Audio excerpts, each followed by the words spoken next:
Lintik yung kinuwento ko yun. Hindi ko tuloy naikwento yung nagpagamot si Lito Lapid. Kukwento ko ha. Correct. Ba si Lito Lapid, nagpunta sa doktor. Sabi, malala sakit mo. Kasi nung pinatuwad siya. Tuwad.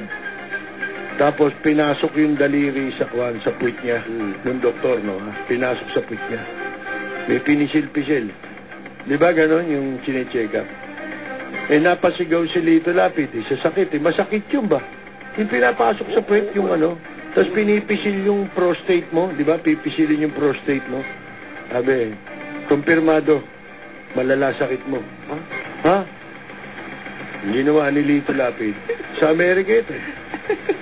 Sabi, pumunta siya sa isang doktor ulit para magpatingin. Sabi niya, Dok, hindi, bumalik pala siya rin sa doktor. Bumalik siya sa doktor na yun. Amerikano English ang salita Sabi, okay, Doc, this time, you repeat. Sabi nga nun, this time you put 2 fingers. Nagulat ngayon yung doktor, sabi, sinasabi ng doktor, isa lang sumigaw ka na nga, gusto mo ngayon, 2 pa. Sabi nga nun nito, yes, English pa sabi nito Lapid, yes, why? Sabi ng doktor, because I need second opinion. Sila.